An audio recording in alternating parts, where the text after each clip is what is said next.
Well, first of all, thank you guys for inviting me out here today and allowing me to speak about my position.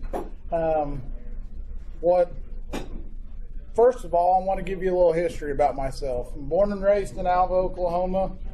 Lived here all my life except for a couple of years that I was gone to college. I'm married to my high school sweetheart. We've been together for 19 years. She works for the Oklahoma Department of Conservation District at the FSA office. I got 3 beautiful kids, a son and 2 girls, all in the schools here. And I am a 4th generation firefighter within the city of Alva ever since 1926. My great-grandfather started, 46 my grandfather, 80 my father, and then 2005 when I started. Little history about myself also, my working history. Started in Alva as a police officer in 2002.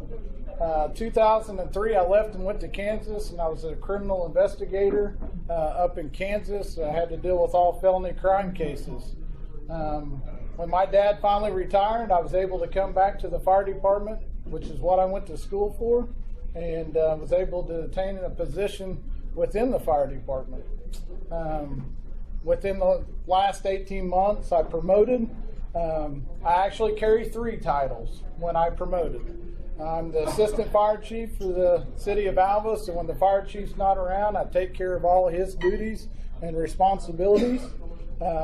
Since I'm a CLEAT certified officer and that had been looking at this fire marshal position for quite some time, basically to help with our ISO ratings. They didn't have to send me to CLEAT because the city already paid for it back in 2002. So I took the position also as the fire marshal within the city. And another position that I have to take care of is all the training of every firefighter that we have on our fire department. I'm responsible for scheduling, maintaining all their training records, and making sure that we have the best trained firemen within the city of Alva. So I got several different titles that I end up dealing with. The fire marshal, which is probably the most interesting one, because within 113 years that the fire department's been established in Alva, we've never had a fire marshal. And give you kind of some of the history of why we went to having a fire marshal. One is our ISO rating. You guys all pay homeowners insurance. Some of you may own businesses. You pay commercial insurance. Well, we re-rated here within the last year with my position being in place, and it totally improved our ISO rating. We were at a 5 inside the city limits and 5 miles outside the city limits, and we went to a 3. And I'll kind of explain what that did for you. That's going to give you a price reduction in your insurance. So you need to check with your insurance agents at the end of this month when that new ISO rating comes into effect for an insurance reduction on your home or commercial businesses. We also went from a 9 outside the 5 mile to a 6. So the people within the county or outside our response district by 5 miles gets to see a reduction also, based by the equipment, our training, and some of my positions as a fire marshal. Now, they're not popular. Inspections aren't popular, but that's some of the stuff that I'm required to do. I don't come to your house, so I don't force any residential codes whatsoever. I come to commercial businesses. And my goal within this is, as being the fire marshal, I've lived here all my life. I know most of you sitting here in the room, if not all of you. Code enforcement is not popular. And so my goal is to get out and educate people. Let them know what my position is and why I'm doing what I'm doing. And that's basically for 1, public safety, and 2, to decrease your insurance rates. And to educate them and let them know that if we do have some issues, that I'm not going to come in and shut your business down. That's not my goal here. My goal here is to have a strategic plan with that business to budget within their each year to start working on different issues to get up to where they need to be according to our municipal codes. And that could be up to a 10-year plan, depending on how it is, because we've never had real code enforcement within Alva. If you built a building, yeah, we have a city inspector that took care of codes to tell you how it had to be built. But as for the fire protection side of it, we always left it on the state fire marshal's office. They're not around here very often. So my job is to get out, educate people, let them know what I'm doing, and if they have any questions, to answer them questions. But as a fire marshal, it's just not all code. Some of the responsibilities that they had me do is they wanted me to become a certified fire investigator. I went to the National Fire Academy. It's in Maryland. My first class was what's called my CFT, my Certified Fire Technician class, and I passed it in the end of October. I got one more class that I have to go back to Maryland for 2 weeks to get my CFI, or my Nationally Certified Fire Investigator certificate. Basically, I have to go interview some local arsonists that are in prison, and then I have to testify and do what's called a curriculum vitae, or a dauber hearing.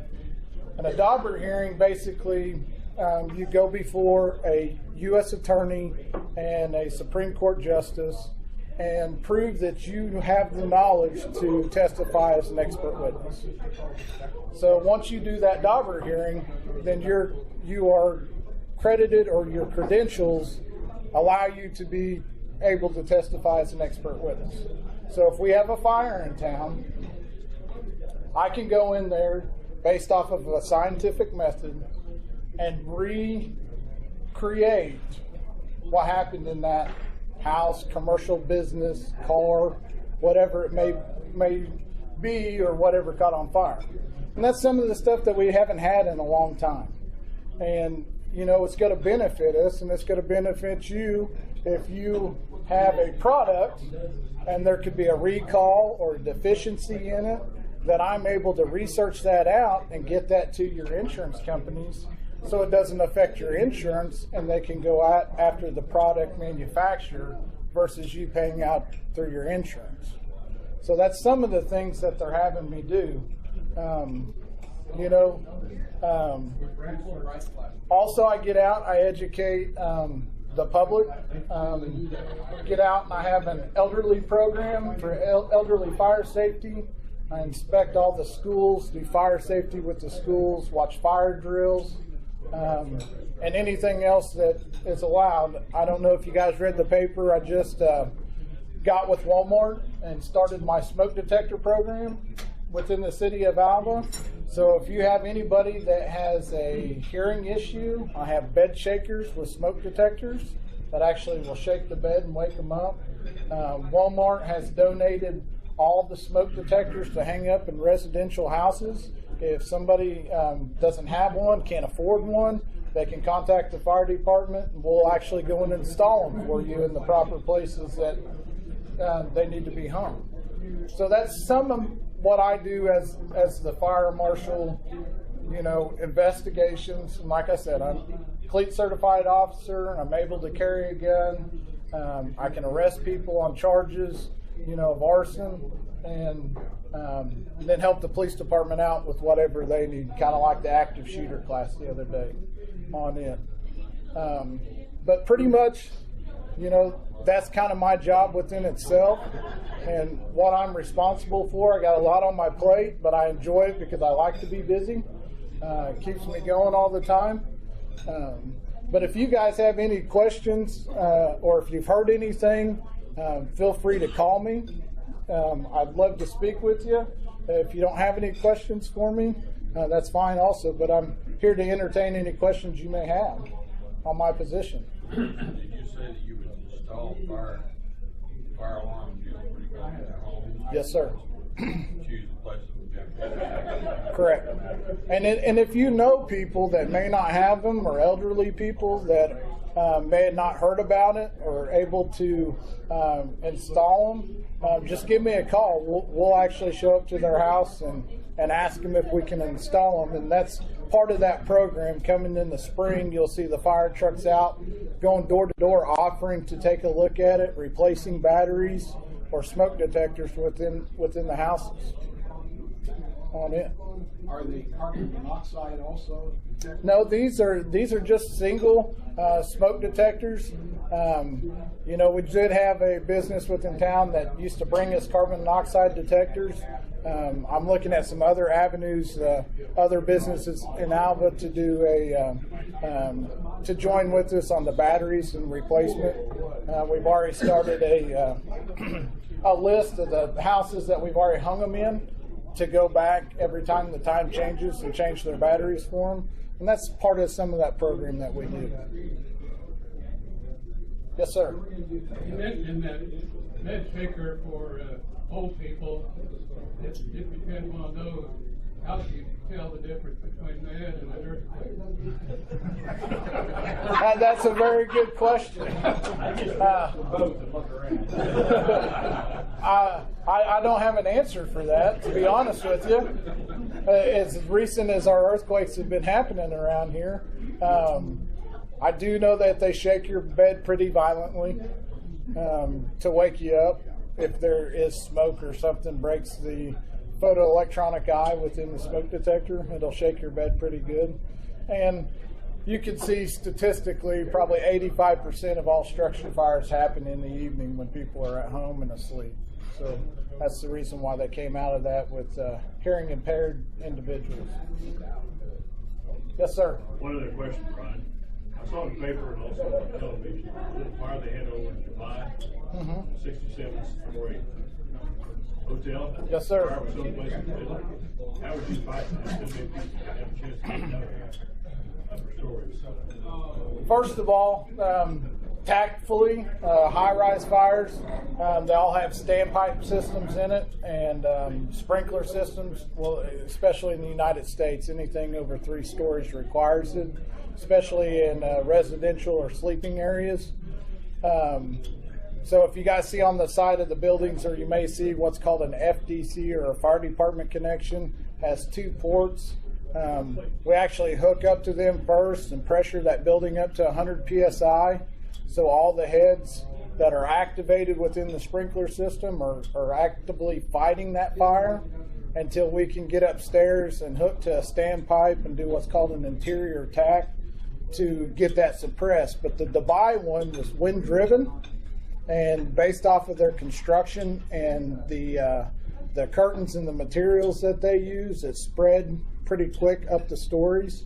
But ultimately, first thing in that, after we establish that FDC connection, is making sure we get people out, and then you have multiple tasks going on at once. So you kind of got to split your department and assign them to different areas on that. But we do, just like off the Bell Hotel, if you guys haven't been in there, it's got a standpipe system. It's over 3 stories. It's 6 stories tall. It has it in there. We carry high-rise packs based off of our dormitories that we have at Northwestern's campus. So we don't have to like pull hose exactly off the truck. We can either hoist it up through a window or lay it all the way through the stairs to get it to the area of origin on that. Any other questions that I can answer for you guys? If not, thank you for allowing me to come and speak with you guys today. I appreciate it.